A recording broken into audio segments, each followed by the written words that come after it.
데살로니가 후서 1장 11절 12절 9절 말씀 보겠습니다. 데살로니가 후서 1장 1절과 11절과 12절 2절 말씀입니다. 우리 같이 한 목소리로 봉독하겠습니다. 이러므로 우리도 항상 너희를 위하여 기도함은 우리 하나님이 너희를 그 부르심에 합당한 자로 여기시고 모든 선을 기뻐함과 믿음의 역사를 능력으로 이루게 하시고 우리 하나님과 주 예수 그리스도의 은혜대로 우리 주 예수의 이름이 너희 가운데서 영광을 받으시고 너희도 그 안에서 영광을 받게 하려 함이라. 아멘. 이런 교회가 되게 하소서라고 하는 제하에서 오늘 말씀을 함께 나누도록 하겠습니다. 모든 교회는 다 저마다 꿈이 있습니다. 그리고 목적이 있어요. 목적이 없는 교회는 언제 난파당할지 모르는 교회와 같습니다. 그런데 우리 교회도 목적이 분명하고 그리고 우리 교회가 그 목적을 이루기 위한 그 비전, 꿈이 분명해야 합니다. 그건 우리들 자신의 믿음 생활이 똑같아요. 내가 살아가는 목적이 뭔가, 나는 왜 살고 있나 하는 것을 생각할 수 있어야 하고, 또 하나는 내가 이것 때문에 산다면 나는 어떻게 그것을 이룰 수 있을까? 어떻게 하는 것이 그것을 이루어가는 삶일까? 하는 것을 우리가 분명하게 정리하고 믿음 생활 해야지. 그렇지 않으면 우리의 믿음은 그냥 여기서 건드리면 넘어지고 저쪽에서 건드리면 그냥 푹 빠져버리고 종잡을 수 없는 그런 믿음 생활을, 또 그런 인생을 살 수밖에 없다라고 하는 사실도 우리는 알 수가 있습니다. 자, 우리 교회는 그럼 어떤 교회가 되어야 할까? 사도 바울이 이 데살로니가 교회가 여러 가지 위험에 빠져 있었지만 그것을 자기들이 놀랍게 믿음 생활을 잘 감당하면서 아주 믿음의 본을 보여주는 그런 교회로 이렇게 성장해 가는 것을 보고 사도 바울이 좀 욕심을 낸 것 같아요. 너희는 마땅히 이런 교회가 돼야 돼 하는 그런 측면에서 데살로니가 후서를 좀, 전서에서는 이렇게 좀 밀도가 아주 좁지 않았는데 후서는 상당히 밀도가 잘 짜여져 있는 그런 편지를 쓰게 됩니다. 그래서 사도 바울이 기대하는 그런 교회가 이런 교회다라고 하는 것을 우리는 여기서 충분히 추론해낼 수 있습니다. 그래서 바울이 데살로니가 교회에 원했던 그 교회의 모습, 우리 교회가 그것을 반드시 이루어야 되겠다 하는 그런 욕심이 생겨서 이런 제목을 잡아봤습니다. 이런 교회가 되게 해 주소서라고 하는 그런 제목을 잡았습니다. 어떤 교회가 되어야 할까? 첫째는 주의 복음에 무조건 순종하는 교회. 복음에 순종한다 하는 것에 밑줄을 그어야 해요. 우리는 목사님에게 순종 잘하면 그 교회가 잘 될 것 같죠? 순종 안 하는 것보다는 순종해야 잘 되는 게 맞지. 그러나 목사님이라도 복음과 상관이 없다면 순종할 필요가 없어요. 순종해야 되는 건 복음에 합당한가 하는 것을 먼저 우리가 살필 줄 아는 그런 지혜가 필요하다는 거예요. 주의 복음이 뭐예요? 주의 복음은 뭡니까? 주님께서 우리에게 남겨놓으신 그 복음의 핵심이 뭐예요? 그 핵심에 우리는 온전히 순종해야 돼요. 그 주의 복음은 한마디로 얘기하면 모든 믿는 자에게 구원을 주시는 거예요. 믿는 자, 어떤 상황에서 믿든지 상관없어요. 믿는 자에게 구원을 주신다. 이게 주의 복음이에요. 우리 주님이 복음을 우리에게 분명히 선언하셨는데 한마디로 얘기하면 믿으면 구원 얻는다. 믿으면 구원 얻는다. 요한복음에서도 그렇게 얘기하잖아요. 영접하는 자, 그 이름을 믿는 자들에게는 하나님의 자녀가 되는 권세, 구원을 주신다는 거예요. 그러니까 여러분, 우리 교회가 정말로 하나님 앞에 목적을 분명히 해야 되는 것은 구원을 위해서 우리 교회가 존재한다라고 하는 것을 우리는 분명하게 알아야 돼요. 그러니까 우리 교회가 정말 해야 되는 일이 뭘까요? 구령사업이라고 하죠. 구령사업. 어떻게 해서든지 사람들을 불러들이고 예수 그리스도를 만나게 하고 그리스도를 만나서 구원 얻을 수 있는 그런 역할을 하는 것, 그게 바로 교회의 목적이에요. 교회의 목적은 이거 빼놓고는 존재할 수가 없어요. 그런데 오늘날 교회는 여러 가지 이유를 대서 지금은 그런 시대가 아니다. 맞는 것 같아요. 제가 어릴 적에는 예수 믿으라 그러면 사람들이 거부하지 않았어요. 특별히 어떤 종교적인 그런 분명한 색채를 가지고 사는 사람들 아니고는 거부하지 않았어요. 그리고 그만큼 무언가 기대고 싶었던 그런 암울한 시대가 제가 어릴 적에만 해도 그런 시대였어요. 그래서 산에서 복음을 전해도 사람들이 산으로 올라가고 백사장에서 복음을 전하면 사람들이 모래알같이 백사장에 몰려들었고, 그리고 또 어느 교회에서 부흥해야 한다, 사경해야 한다, 뭐 그러면 사람들이 우르르 몰려다녔어. 우르르 몰려다녔어. 제가 명동에서 태어났다고 그랬잖아요. 명동 성당, 그리고 그 옆에는 유명한 영락교회가 있었어요. 그러면 영락교회는 항상 토요일만 되면, 토요일날 점심 지나고 나면 언제나 사람이 큰 북을 등에 메고 쿵짝쿵짝거리면서 사람들이 딱 열을 지어가지고 그냥 가는 거예요. 방향도 뭐 그런 것도 정하지 않고 그냥 가는 거예요. 근데 신기한 게 같이 이렇게 교회에서 나와서 떠나는 사람들 보면 10명 정도 그냥 그렇게 뭐 전도지 같은 거 들고 아니면 뭐 같이 쿵짝거리면서 그냥 막 찬송하면서 가요. 그러면 한 서너 시간 지나서 교회로 들어올 때 보면 그 북치는 사람들 뒤로 우리 흔히 얘기하는 장사진을 이룬다고 그러잖아요. 진짜 뱀이 그냥 쫙 그냥 꼬리를 쫙 펼치는 것처럼 많은 사람들이 거기를 따라 들어와요. 예전에는 정말 그랬어.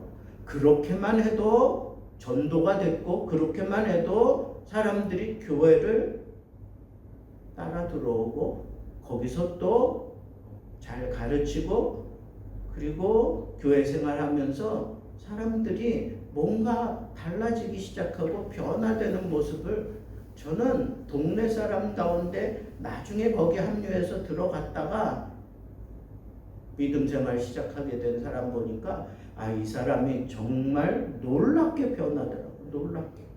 말투가 변해요. 표정이 변해요. 날마다 새 사람이 되는 것 같은 그런 어떤 환상을 보는 것처럼 제 어릴 적 기억에 그런 일들이 있었어요. 그만큼 우리나라가 정말 복음을 갈망하던 그런 시대였다고 생각을 해요. 그리고 그 이후에 제가 중학교, 고등학교 막 이럴 때 엑스포 74인가 뭐 이렇게 해가지고 뭐 빌리그레암 전도대회하고 막 이럴 때 그 여의도 광장이 그냥 꽉 채워지고 특별 그 노선을 정해가지고 버스들이 거길 다 들어왔어요.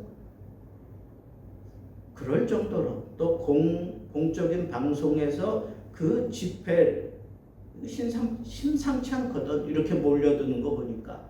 그러니까 그걸 다 방송으로 내보냈어요. 그리고 그렇게 내보내는 걸 공방송에서 자랑스러워하면서 내보냈어요. 오늘날 같으면 어린 반푼어치도 없는 그런 상황이지만 예전에는 그랬다고요. 이 나라 이 민족이 그렇게 막 몰려들고 그렇게 막 어떤 소망을 가지고 그렇게 응집되리라고 기대도 안 했다가 그런 일들이 벌어지니까 너도 나도 다 취재하고 난리 났었는데 요즘에는 그러면 사람들이 짜증내. 길 막힌다고, 차 막힌다고, 시끄럽다고. 그저 요즘에는 어떻게 해야 사람들이 좋아해요? 2002년처럼 그냥 뭐 축구를 통해서 그냥 온 민족이 하나가 되고, 참 우리나라 백성들도 참 신기해요. 그렇게 뭐 축구에 열광하던 그런 나라가 아니었어요. 그런데도 불구하고 그렇게 축구에 목을 메고 참 대단한 민족이 틀림없는 것 같아요. 그러니까 하나님이 분명히 이 민족을 하나님이 말세 지말에는 꼭 붙들고 쓰실 거예요. 세계사적으로 이런 민족이 없어요. 뭉쳐지지가 않는데. 그런데 여러분 오늘날은 어때요? 예수 믿는다는 거 자랑스럽게 얘기하는 사람들 별로 없는 것 같아요. 그리고 교회 안 다니는 사람들도 그냥 뭐 반대 안 해. 그냥 그렇게 고개는 끄덕이지만 들어오지는 않아. 그만큼 이제 시대가 완전히 이제는 모든 시대가 뭐 통폐합된 것처럼 그렇게 된 인식을 가져요. 천주교, 기독교, 기독교 안에도 뭐 여러 분파가 있지만 그런 거 다 그냥 하나라고 그냥 그렇게.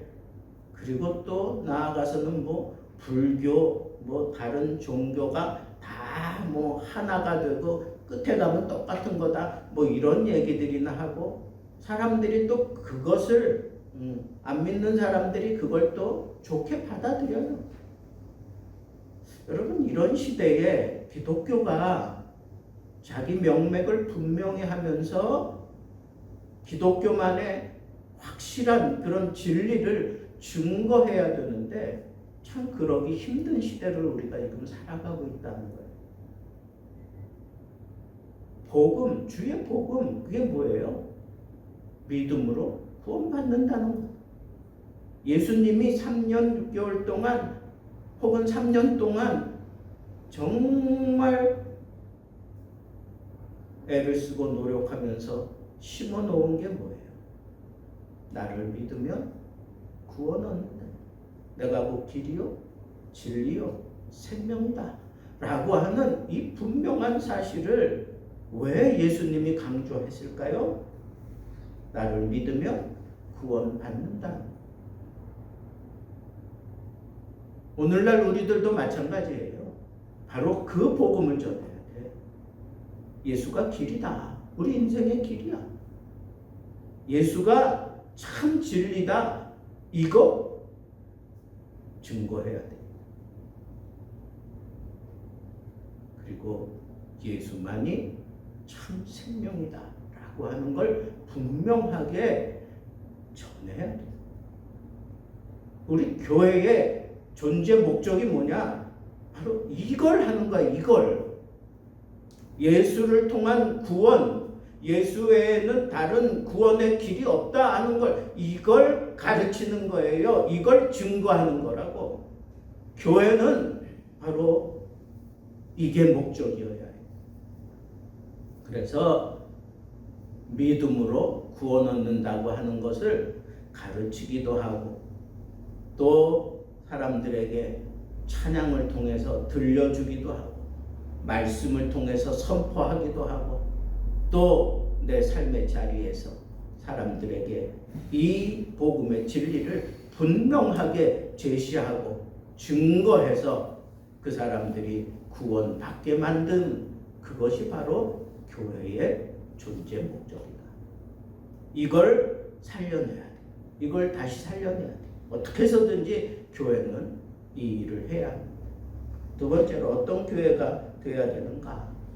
여기 보면 바울이 데살로니가 교회에게 부탁한 게 주의 부르심에 합당하게 행하는 교회. 여러분,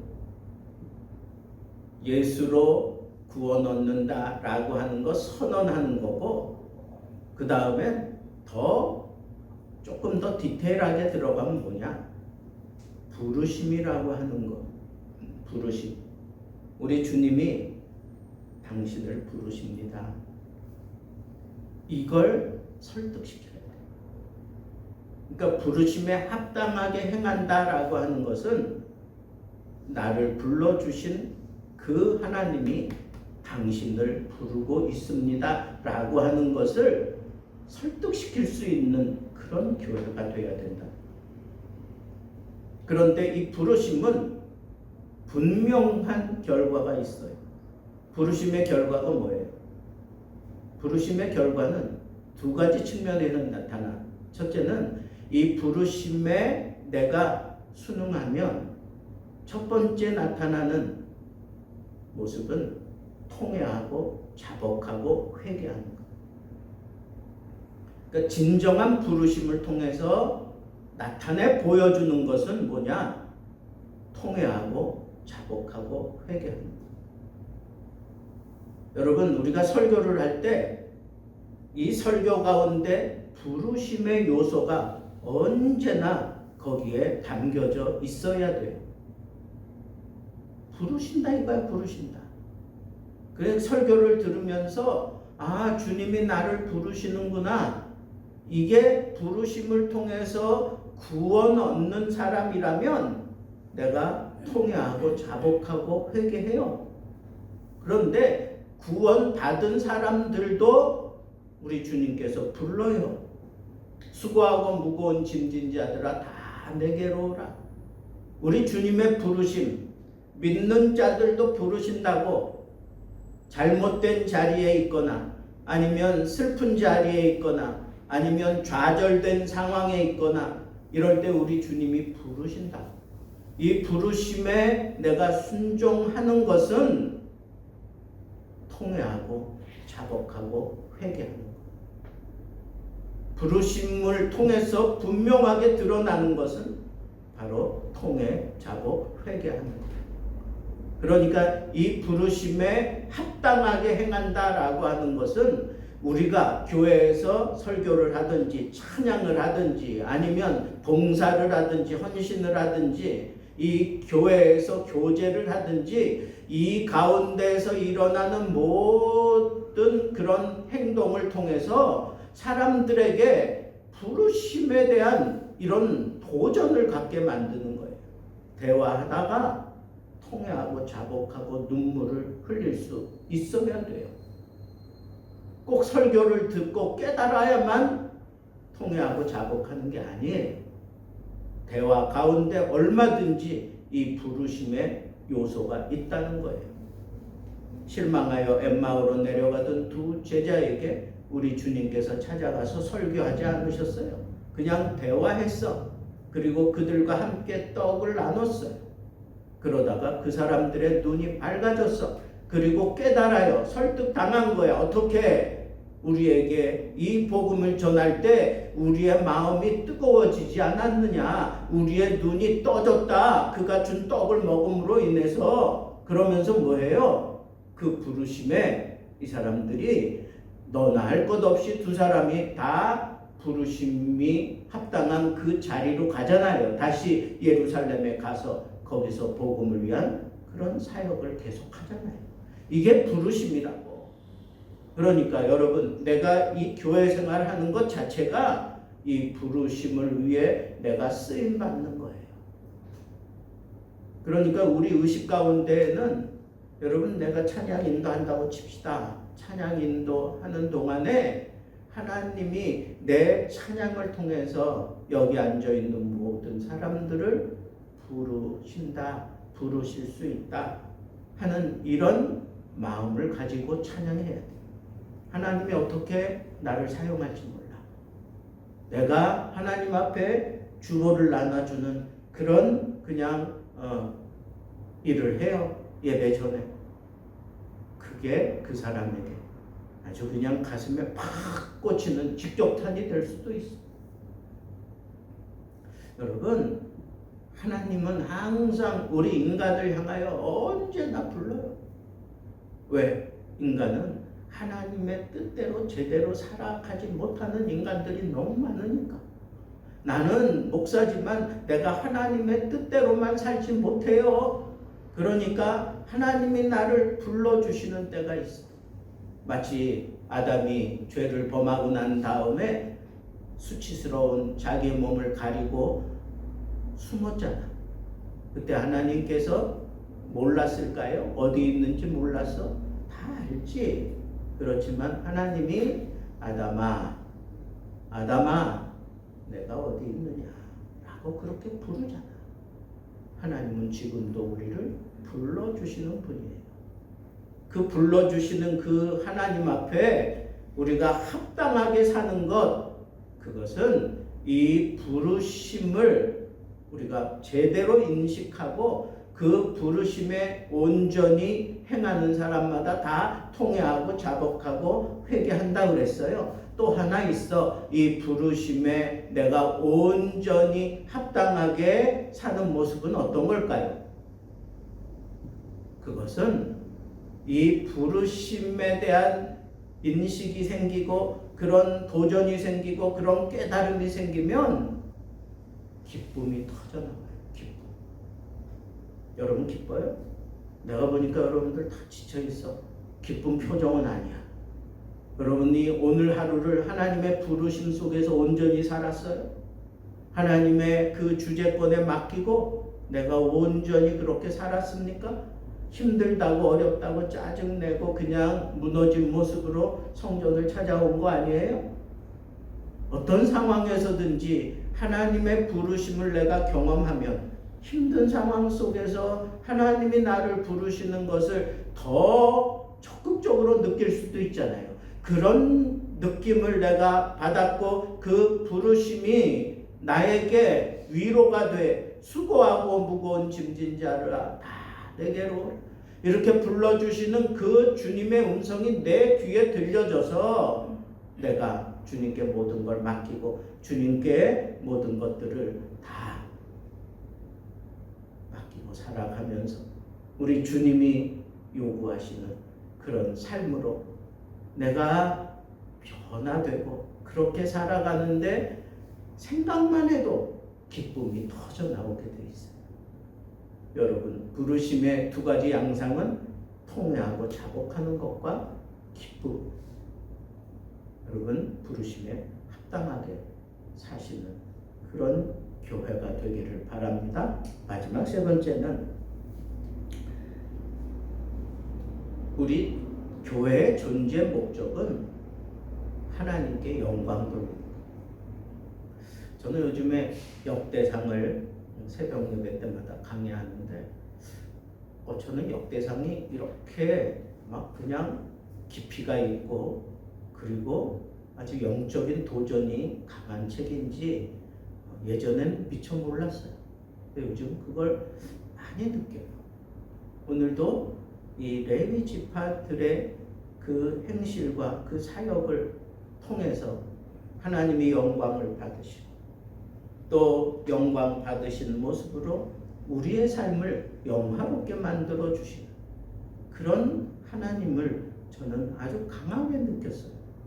그러면서 내가 교회 머물러 있는 것, 내가 교회 생활한다는 것, 교회에서 내가 예배를 드린다는 것, 예배를 위하여 내가 찬양을 준비하고 내가 이런 헌신을 통해서 무언가를 준비하고 예배를 더 향기롭게 하기 위해서 기름이 또 그리고 거기에 필요한 모든 떡 이런 것들을 준비하면서 혹은 이 성전을 찾아 들어오는 사람들 내가 문지기가 되어서 그 사람들에게 문을 열어주는 이 역할을 하면서도 그냥 기뻐서 어쩔 수 없는 그런 사람들이 진정으로 하나님을 영화롭게 하는 사람. 여러분, 교회의 목적은 하나님을 영화롭게 하는 데 있어요. 하나님을 영화롭게 하는 데. 그러면 여러분, 우리 인간의 제일 된 목적이 뭐예요? 하나님을 영화롭게 하는 데 있어요. 그리고 영원토록 그를 즐거워하는 거라고 그랬어. 그러니까 여러분, 우리 예수 등대 교회는 하나님의 영광을 위해서 존재하는 거예요. 찬양을 해도 하나님의 영광을 위해서 하는 거예요.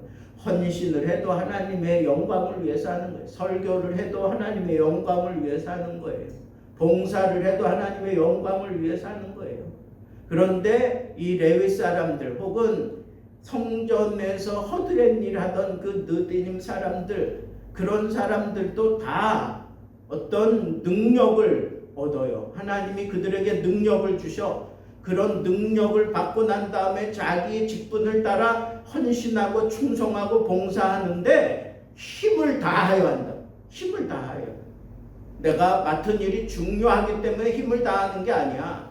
문지기는 그 문지기 일을 감당하기 위해서 그 문을 열고 닫는데 내가 실수하지 않기 위해서 그 성 가까운 곳에 기거하면서 그러면서 그렇게 해요. 찬송하는 자들은 레위인들 가운데 특별히 찬송하는 자들은 성전에 골방이 따로 준비되어 있는데 그냥 거기서 살아. 왜? 하나님을 찬양하기 위해서. 힘을 다해서 한다. 힘을 다해서. 그러니까 여러분, 하나님을 영화롭게 하는 교회가 바로 정말 이 시대에 가장 부합된 교회. 오늘 저는 세 가지 측면에서 우리 교회가 이런 교회가 되게 해달라고 바울이 꿈꿨던 그 교회를 여러분들에게 짤막하게 정리해서 말씀드렸습니다. 첫째는 어떤 교회가 되게 해달라고 했어요? 글쎄 또 까먹었어요. 제일 먼저 뭐라고 했어요? 하나님의 복음에 순종하는 교회가 되게 해달라. 복음에 순종하고. 둘째는 부르심에 합당하게 행하는 교회가 되게 해달라. 셋째는 먼저 주님께 영광을 돌리는 그런 교회가 되게 해달라고 그렇게 말씀드렸습니다. 우리 자신이 교회잖아요. 그러니까 우리도 이 세 가지를 잘 마음에 다잡고 여러분들 스스로가 내가 하나님 앞에 이런 목적을 가지고 살아야 된다. 가장 고상한 내 삶의 목적은 바로 주의 복음에 순종하는 것이고 주의 부르심에 합당하게 행하는 것이고 하나님을 영화롭게 하는 데 있다 하는 것을 여러분들이 꼭 마음에 명심하시고 데살로니가 교회에 기대했던 사도 바울의 그 기대가 주님의 기대와 다를 바 없고 오늘 우리 교회를 향한 우리 주님의 음성인 줄 알고 여러분 자신이 그렇게 살아가시고 우리 교회가 이렇게 정말 하나님이 기대하는 그런 교회의 모습으로 잘 다듬어져서 이곳에 옮기고 난 이후에 정말 하나님이 기대하기 때문에 사람들을 날마다 보내주시는 그런 놀라운 하나님의 은혜가 넘치는 교회가 되기를 우리 주님의 이름으로 축복합니다.